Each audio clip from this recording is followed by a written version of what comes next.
This is FE Peer Review. The date is August the 25th, 2025. A brief message to flat earthers. Will Duffy with the Final Experiment channel put up some video footage today taken from last December when they were down there doing the final experiment. It's a 10-hour video showing the portion of the 24-hour sun videos that they made there. Lots of interesting comments. Cool. I was needing something slow to sit and stare at for 10 hours. I wanted to go down here, though, and I responded to somebody who left a comment here. Well, there was Effed Up World, who had some things to say about equatorial mounts that I think he was kind of missing the point. So I left him a response kind of explaining why the equatorial mount is a problem for flat earthers. If any of you want to pause the video and read that, you can. I'm going to move on to my main point. And that was a comment from somebody down here named Zell Vault.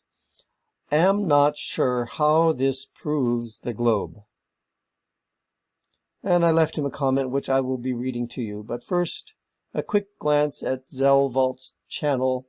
There's no content on it, but he does give us a very nice little picture here of a sun setting on the western horizon and showing lots of beautiful distortion due to atmospheric refraction.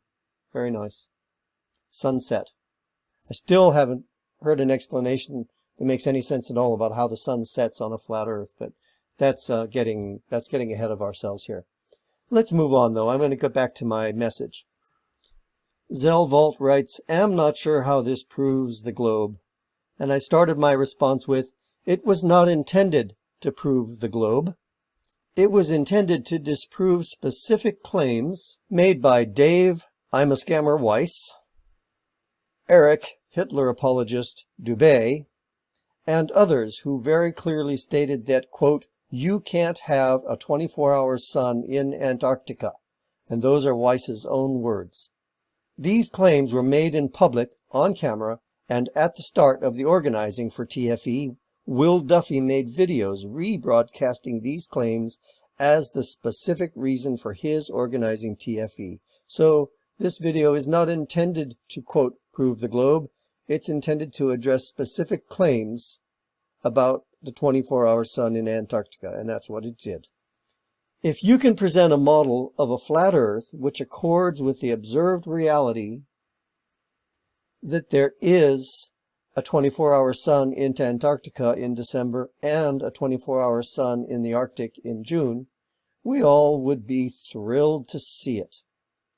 This is one of Jost Lisa's videos, beautiful videos that he makes, and what we're seeing is the pattern of sunlight across the azimuthal equidistant map projection of the globe, aka the Gleason map of the flat Earth. And here we are seeing the pattern of sunlight in the winter solstice with a ring of light. Let me pause this. A ring of light circling the entire ice wall, and this patch here being in darkness. If you can make your model also match all the other sun angles we observe from various points across the Earth and throughout the year, such as sunrise, due east everywhere on Earth on the equinox, we all would be thrilled to see that as well. What we're seeing right now is another one of Jost Lisa's beautiful animations showing sun paths on the Earth. I'll put links to these videos in the description. Bonus points if your model also accounts for the observed locations of the sun, moon, and planets as they move through the sky and change their apparent paths throughout the year. Here we see time lapses showing the retrograde motions of Saturn and Mars. As far as proving the globe, we have a model that does all those things and lots more. I'll add here we've had it for a very, very long time. This particular model is a nice Victorian example. It serves us incredibly well, enabling us to predict lunar and solar eclipses down to the minute and the mile, enabling us to navigate successfully on transoceanic journeys in planes and ships, even enabling us to send spacecraft to the moon, the planets, and quite close to the sun. Here we see Earth as seen from the Cassini probe as it flew past Saturn. That's our beautiful planet there, right there. But I want to back up a little bit. What was this I see? It looks like a Southern Hemisphere non-stop flight. I heard Mark Sargent recently just saying that those flights didn't exist, and here we see one on the FlightAware website. Let's take a look at what it's doing. That seems to be a flight from Perth, Australia to Johannesburg, South Africa. Take a look at that on the Gleason map. Let's see if we can find a duration here. It's 8 minutes early. Well, let's see. We have 5 hours and 41 minutes elapsed and 5 hours 51 minutes remaining. So that's 10, 11 and a half hours. There you go. There it is right in front of my nose. 11 hours and 32 minutes. So, Mark Sargent, you missed your flight.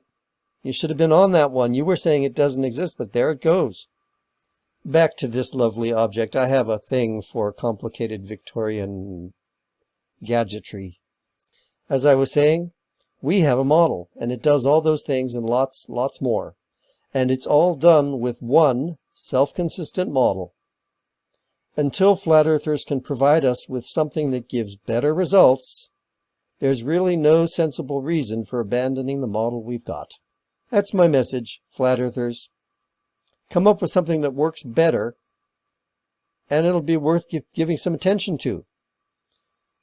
You all have a wonderful day. Hit that like button. If you haven't subscribed, please do so. And I'll be back with you again soon, I hope. Bye-bye.